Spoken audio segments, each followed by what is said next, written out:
חשופה לגבולות, הגורם להתפתחות בכלי הרחב.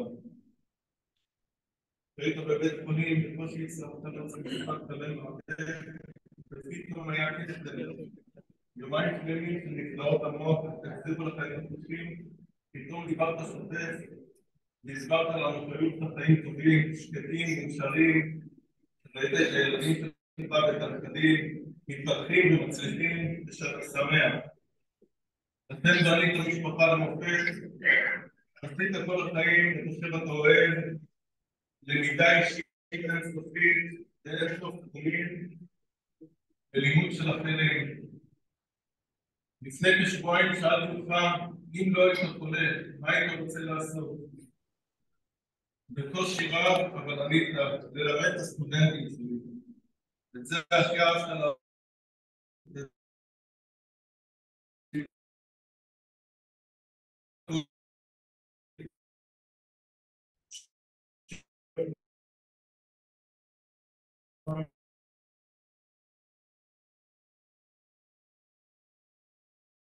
בדיחות. תנוח למשפחה בשלום, אבא אהוב ויקר.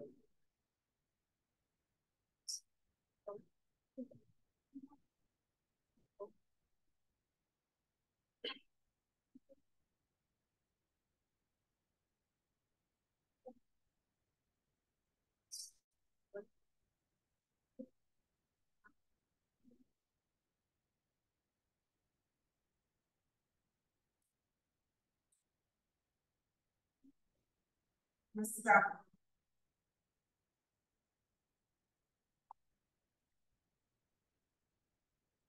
מסע מעונן ועצר של 6 חודשים.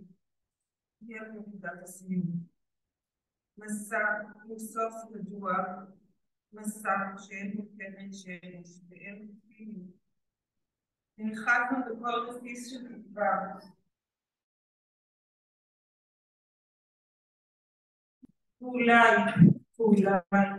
ואולי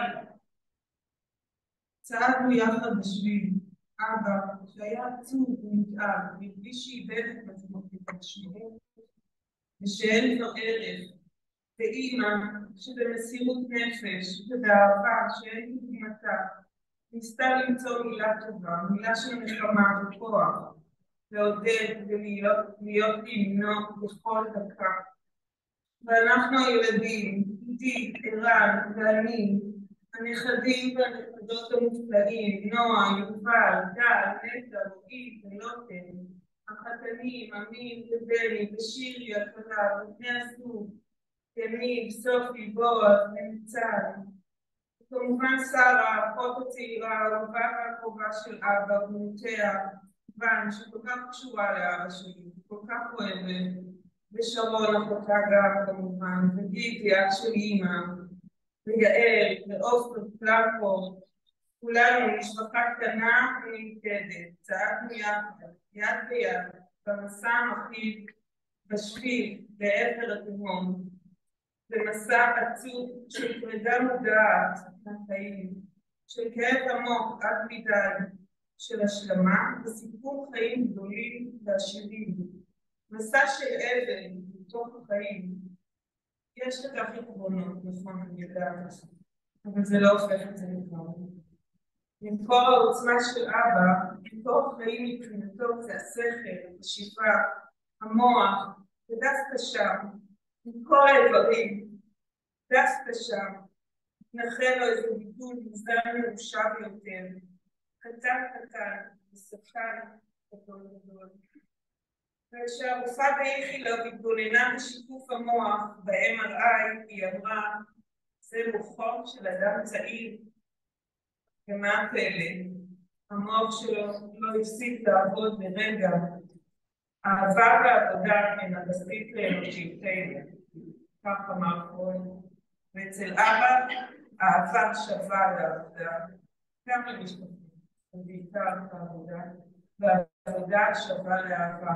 זו המשוואה, כל החיים, ואז מתמיד.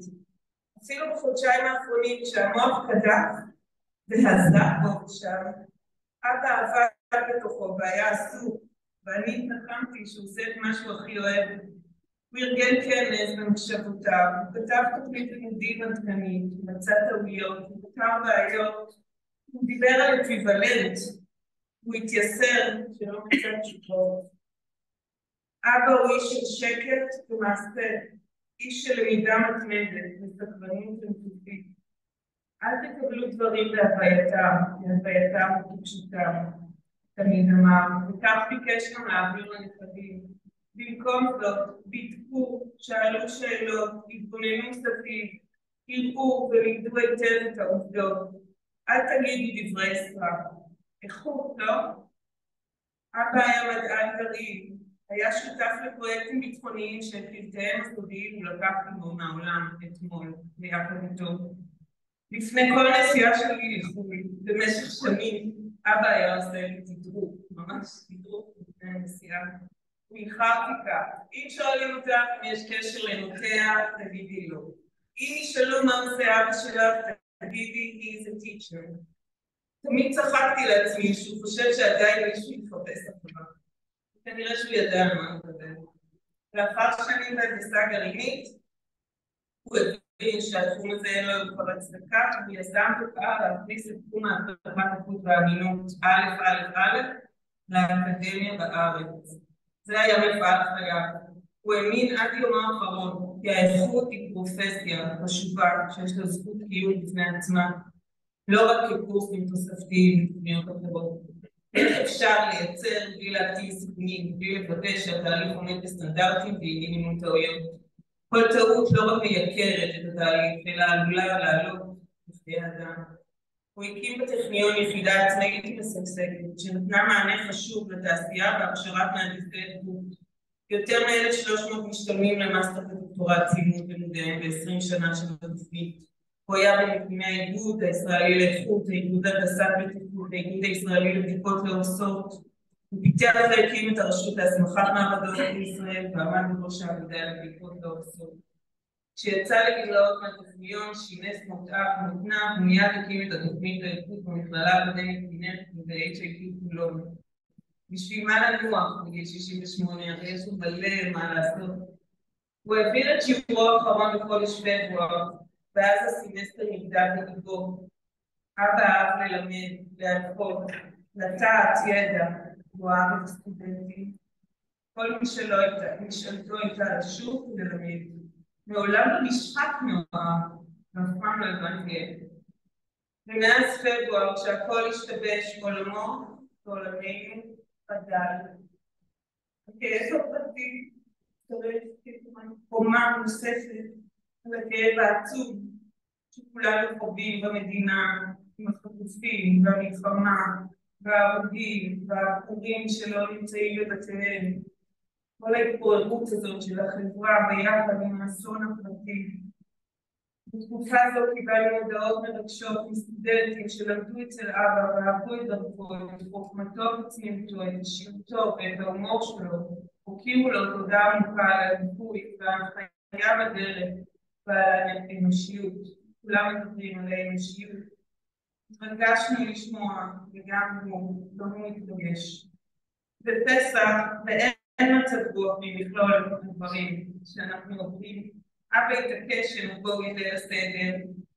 היה לו כל כך חשוב כי ידע שזו הפעם האחרונה.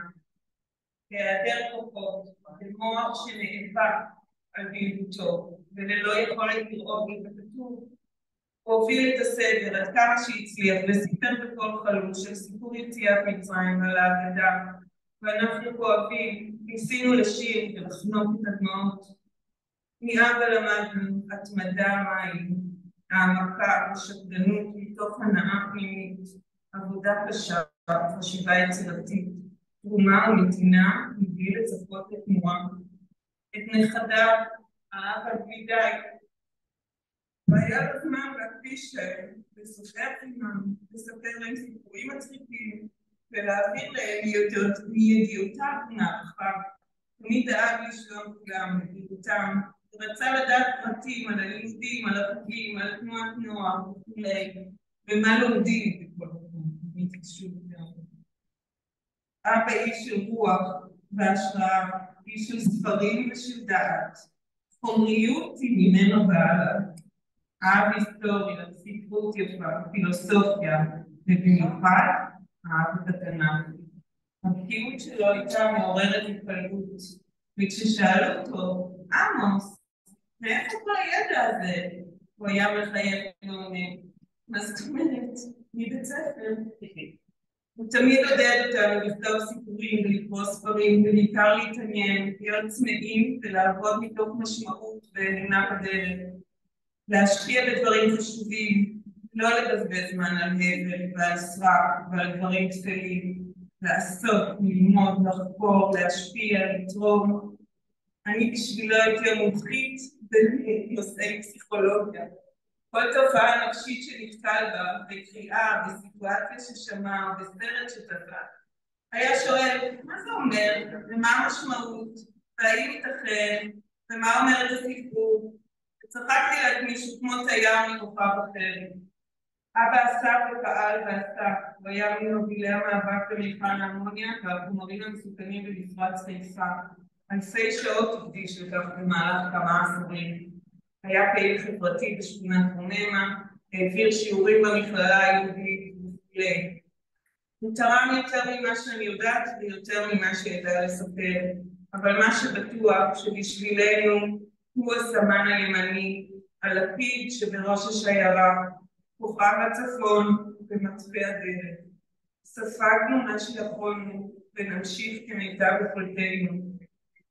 כדי להקל עלינו ביום טוב בחודש מאי, אבא חידד את מוחו, גייס כוחותיו ונאם נאום פרידה ארוך. עשה לנו לוקז'ר. הוא אמר שהיו לו חיים טובים ושלמים, קריירה מעניינת, זוגיות טובה ושותפות מלאה עם אמא, משפחה טובה שהוא אוהב.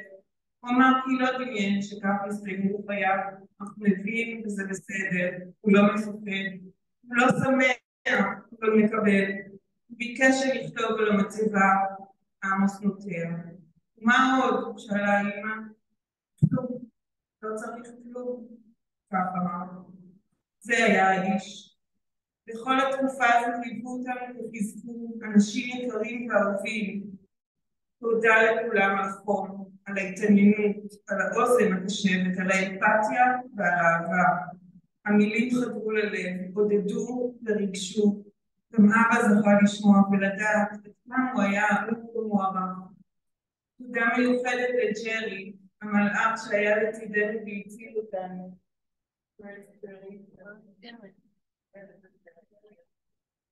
Dear Jerry, thank you for taking such good care for my father. When I first called you in February, I didn't think we'd be here just 6 months later. You are so kind, and lovable. This helped my father and our family feel better during a hard time. We are very thankful for how you supported him. It made his last days better, and us too. We really appreciate what you did. You were like an angel to us. We care about you, and we love you, and thank you so much. Thank you so much. ואני רוצה לסיים במילים של תקווה מאת נתן נתן. ובליל סער מאוחר, כשרעמים נופלים בחשיכה ולא רואים שמיים, לא כוכב זוהר, אז מדליקים את שארית הנר, ויש תקווה שהעולם ישוב ויתבאר. ואני אוסיף משלי שאמן, שתהיה כבר עסקה, שישובו החטופים, שתסתיים המלחמה הארורה הזאת, שתסתיים שפיטות הדמים, שאנשים ישובו לביתם, ושהסאגה הזאת תהיה מאחורינו, ותודה לך כשאתם פה, תודה מקרב לב.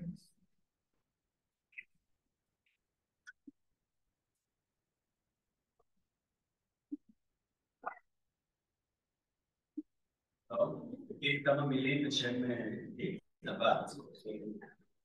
אבא היה איש אשכולות, רב פעמים, כל חייו בגל, עזר, עם פנה ונדפק, וכל למען רעיון גדול ונגד סכנה שרק הוא ידע לזהות. הוא נגע והשפיע באופן ישיר ועתיד בגורלם של אלפי ישראלים. לנו היה אבא וסבא דאגן לגידול ההיסטרי, ללא ספק כילדים תמכנו ואפשרנו את פעילותו, ומבוגרים השתהינו על ההישגים היפים במידת העמקה. תחסר לי מאוד.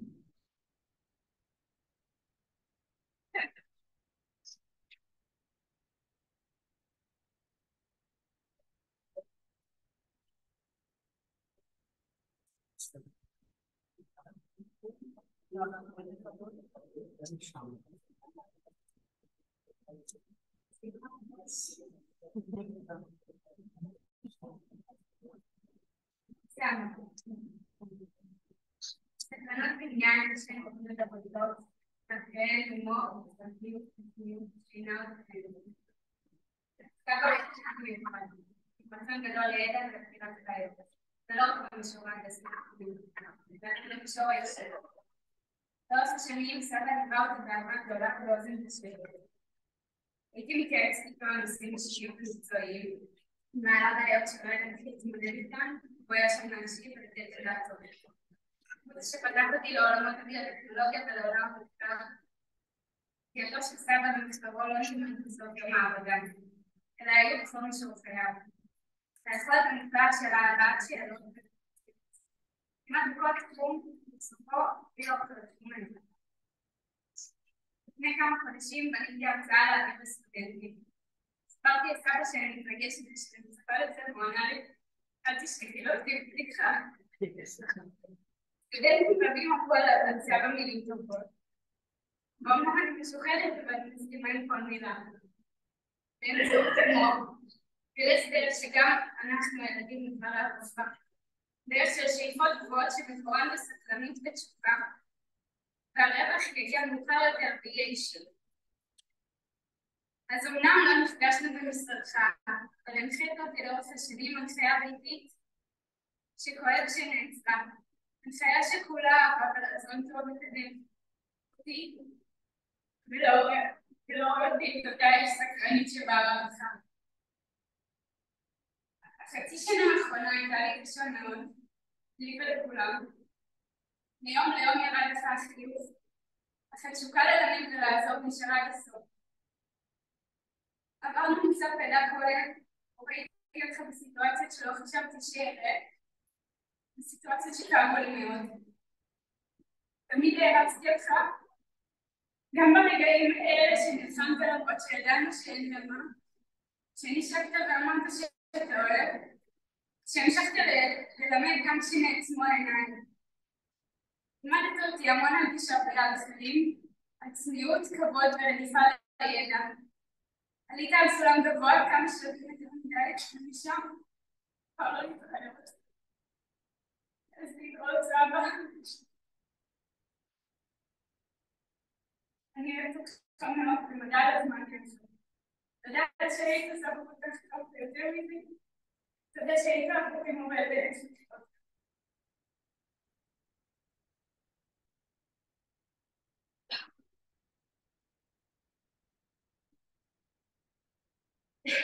סבא שלי. אני יושבת וחושבת אילו מילים אני יכולה להגיד עליך, וכל האנשים שנמצאים כאן ללמוד אותך בדקה האחרונה ולא רוצה יותר שתעבוד כמו שצריך. כל מי שמכיר אותך יודע איזה אדם היית וכמה קשה לסכם אותו במכתב קצר. סבא שלי, אדם צנוע עם חיוך קטן וביישני, לא עושה בדיחות וסיפורים עצומים שלא נגמר. סבא שלי היה שם לצידי תמיד בכל, כשהיה בא לאסוף אותי מבית הספר כשהייתי חולה, טיפול מסור בבית אצלו ואצל סבתא, כשהתקשיתי כל כך במתמטיקה וסבא היה יושב לי בשעות ומסביר לי כל החומר מההתחלה עד ששיפרתי בציון 18 ובמיוחד אני שם בציון 97. ואפילו כשהיה לי סבתא בסין, כל כך רחוק מהנכדים, ודאג לשלוח לנו דמויות ומזכרות, תמונות מהמקומות שגילו בהם ובשעת שלום חם. היינו בודקים לסטודנטים מבחנים ביחד, הולכים לסיבוב מרתק במוזיאון הנפט. רואים כל פעם את אותם הסרטים האהובים ולופים, וסבא תמיד היה צוחק מאותם הקטעים שוב ושוב. מדי שבוע הייתי מגיעה לביקור לארוחת צהריים, שהייתה מדובר בצחוקים וחוויות שסבא אסף במהלך השבוע. כיאה לפרופסור להבטחת איכות ואמינות, וכיאה לסבא טוב, דאגת תמיד שכולם ישמרו על עצמם לפני כל המסקנות שיש בטבע.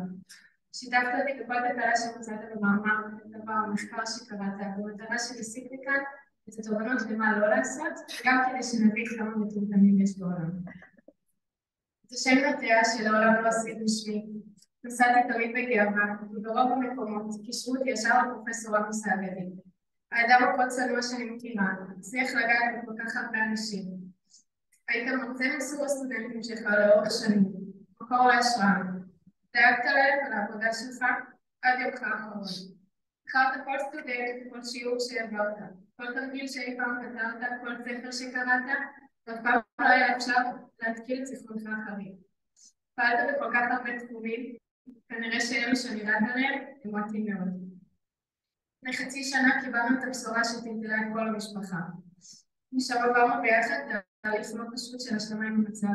עברת טיפולים קשים והרבה בתי חולים, ותמיד נשארת חזק וככה אני אזכור אותך. אני רוצה להודות לך ושהיית ותישאר בשבילי. תודה על הרגעת הכלים שאתה וסבתא נתתם לי שהקפתי לי כל החיים. ותודה שאת סבא שלי.